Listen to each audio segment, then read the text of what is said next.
السلام علیکم، میں ہوں علیشوا خان، جذبات کہانی اسٹوڈیو میں خوش آمدید۔ اگر آپ کو سچی اور جذباتی کہانیاں پسند ہیں تو سبسکرائب، لائک اور شیئر ضرور کریں۔ ایک ایسی لڑکی جسے اس کے اپنے بھائی نے بوڑھے بیمار آدمی کو بیچ دیا، لیکن اللہ نے اس کے صبر کو ایسا انعام دیا کہ سارے شہر والوں کے ہوش اڑ گئے۔ یہ کہانی ہے صبر کی طاقت کی۔ شہر کے گنجان آباد علاقے کی ایک چھوٹی سی کوٹری میں کنیز اکیلی بیٹھی اپنے والد کے پرانے کندھے کو سہلا رہی تھی۔ اس کی آنکھیں اشک بار تھیں، لیکن آواز میں کوئی شکایت نہیں تھی، بس دیرینہ سسکیاں تھیں جو وقتاً فوقتاً سینے سے نکل جاتی۔ ابھی 18 بہاروں کو چھوتی ہی یہ یتیم لڑکی اپنے بھائی اور لالچی بھابھی کے سائے میں رہ رہی تھی۔ اس کے والد کا انتقال 5 سال پہلے ہوا تھا اور ماں تو اس کے بچپن میں ہی اللہ کو پیاری ہو گئی تھی۔ اس کی بھابھی پروین ایک ایسی عورت تھی جس کی آنکھیں ہمیشہ دنیا کے مال پر لگی رہتی تھیں۔ وہ کنیز کو اپنی راہ کی رکاوٹ سمجھتی تھی۔ ایک دن وہ اپنے شوہر کنیز کے بھائی جمیل سے بڑبڑائی، تمہاری بہن اب بوجھ بن چکی ہے، یا تو اسے کوئی کام ڈھونڈو یا پھر شادی کا کوئی بندوبست کرو۔ جمیل نے ہلکے لہجے میں کہا، وہ تو ابھی بچی ہے۔ بچی؟ پروین نے طنز کیا، اسی بچی کے پیچھے تمہارے والد کی پینشن رک گئی، اب یہاں مفت کی مہمان ہے۔ چند روز بعد محلے کی ایک اربن عورت نے پروین کے کان میں بات ڈالی، سنو، شہر کی امیر ترین تاجروں میں سے ایک حاجی غلام محمد، جو 70 سال کے ہو چکے ہیں اور بیماری کے باعث گھر میں پڑے ہیں، وہ دوبارہ شادی کرنا چاہتے ہیں، مہر بھی خوب دے رہے ہیں۔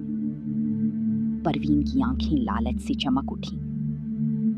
گھر آ کر اس نے جمیل سے کہا، کنیز کی قسمت کا سنہری موقع ہے، میں نے حاجی صاحب کے لیے اس کا رشتہ پکا کر دیا ہے۔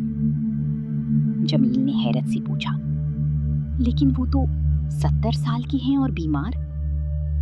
کوئی اور نہیں دے رہا تمہاری بہن کو اتنے مہر کے ساتھ، مہر 40 لاکھ کا ہے، تمہیں 5 لاکھ نقد مل جائیں گے، بہن کو اچھا گھر مل رہا ہے۔ جمیل نے ہچکچاتے ہوئے کہا، یہ تو اس کی مرضی ہے۔ پروین نے سختی سے کہا، اس کی مرضی کوئی چیز نہیں، اس بات کا انتظام کر کے دکھاؤ، ورنہ جانو میں کیا کرتی ہوں۔ جب پروین نے کنیز کو یہ بات بتائی تو کنیز کی چہرے کے رنگ اڑ گئے۔ اس نے آنسوؤں سے بھری آواز میں کہا، بھابھی، میں اس بڑھاپے اور بیماری کو اپنی زندگی کا ساتھی نہیں بنا سکتی۔ پروین نے تلخی سے کہا، تمہیں کچھ کرنا ہی نہیں، صرف رہنا ہے ایک گھر میں۔ شادی کی رات کنیز اپنے زیوروں اور قیمتی لباس میں ایک لاڈلی دلہن کی طرح تو سجی تھی، لیکن اس کے دل میں خوف تھا۔ نفرت نہیں تھی، کیونکہ نفرت کا بیج اس نے کبھی بو ہی نہیں تھا۔ وہ حویلی کے بڑے سے کمرے میں داخل ہوئی، جہاں ایک بستر پر بوڑھا بیمار حاجی غلام محمد لیٹے تھے۔ ان کے جسم میں جان نہیں تھی، صرف سانس چل رہی تھی، لیکن جب انہوں نے اپنی نوجوان دلہن کو دیکھا تو ان کی آنکھوں میں شرمندگی اور بوجھل تھی، خوشی نہیں تھی۔ انہوں نے آہستہ آواز میں کہا، بیٹا، میں جانتا ہوں تمہیں جبرن یہاں لایا گیا ہے، تم بہت چھوٹی ہو اور میں اپنی زندگی کے آخری دنوں میں ہوں، مجھے افسوس ہے۔ کنیز نے خاموشی سے سر جھکا لیا، پھر بولی، حاجی صاحب، جو بھی ہے، میں آپ کی بیوی ہوں، میں آپ کی خدمت کروں گی جیسے کوئی بیٹی کرتی ہے۔ یہ سن کر حاجی صاحب کی آنکھوں میں آنسو آ گئے۔ کنیز نے اگلی صبح سے ہی حاجی صاحب کی خدمت میں کوئی دقیقہ فروگزاشت نہ رکھا۔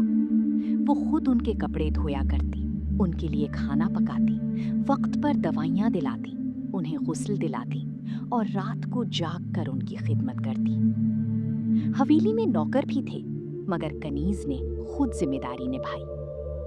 جب کسی نوکر نے کہا، بیگم صاحبہ، آپ یہ سب کیوں کر رہی ہیں، ہم ہیں نا، تو کنیز نے مسکرا کر کہا، یہ خدمت میری عبادت ہے۔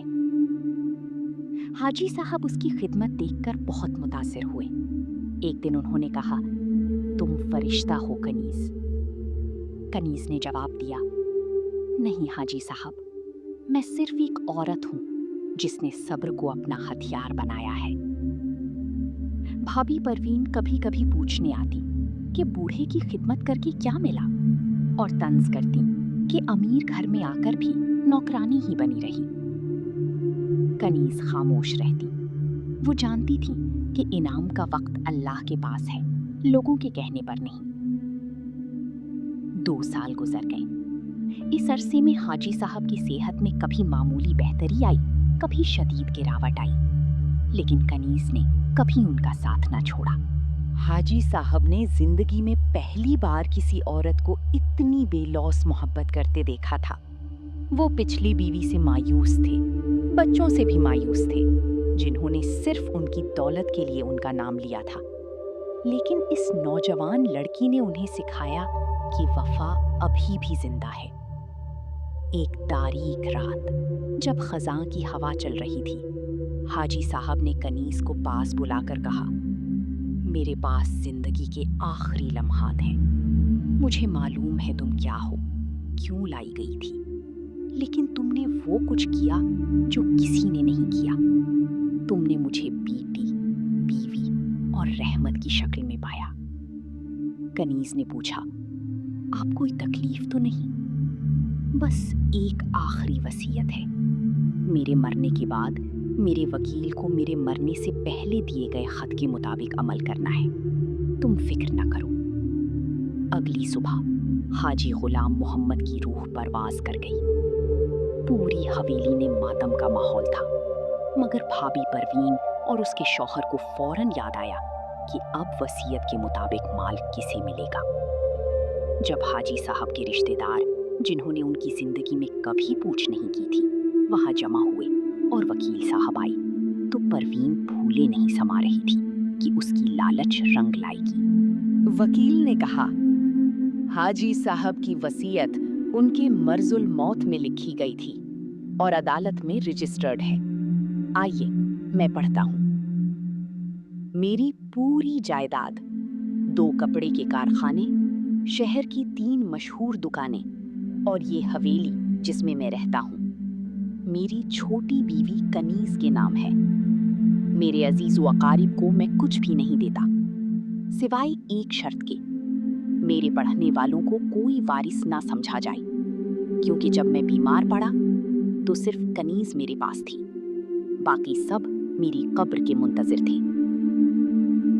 ये सुनते ही वहां शोर मच गया। परवीन चीखने लगी, ये नाइंसाफी है, हमने तो उसकी शादी के लिए काम किया था। जमील भी खड़े हो गए, हम इसे अदालत में ले जाएंगे।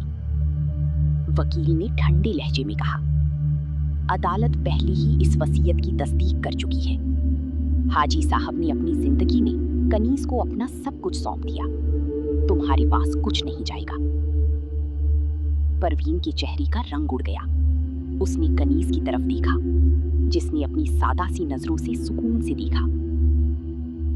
कनीज ने कहा, भाभी, मुझे कुछ नहीं चाहिए था। मैंने खिदमत इसलिए की थी, दौलत के लिए नहीं। लेकिन हाजी साहब की मर्जी है, मैं उसका एहतराम करूंगी। परवीन ने जहर भरी नजरों से देखा और गरजती हुई निकली। आज कनीज उस हवेली की मालिक थी, जहां पहले वो सिर्फ एक नौकरानी थी, लेकिन उसने सब कुछ बदल दिया। उसने कारखानों की देखभाल दियानतदारी से की, मुलाजिमीन के हालात बेहतर बनाए और अपनी भाभी से किसी किस्म का बदला नहीं लिया, बल्कि जमील को एक छोटा सा घर दे दिया। जब उससे किसी ने पूछा, तुमने अपनी भाभी को माफ क्यों किया, तो उसने जवाब दिया, सब्र का इनाम सिर्फ ये जायदाद नहीं, बल्कि वो इत्मीनान है जो दिल को मिलता है जब तुम बोझ को मोहब्बत से बदल देते हो। कहानी यहीं खत्म नहीं होती। कनीज ने हाजी साहब के नाम से एक मदरसा और एक हस्पताल बनवाया। वो खुद वहां जाती, गरीबों की खिदमत करती, उन्हें वो मोहब्बत देती जो वो खुद कभी न पा सकी। कनीज की जिंदगी साबित कर गई कि बोझ से भरी दुनिया में सब्र का इनाम दुनिया व आखिरत में मिलता है, और सबसे बड़ा इनाम वो सुकून है जो जालिमों को माफ करके मिलता है।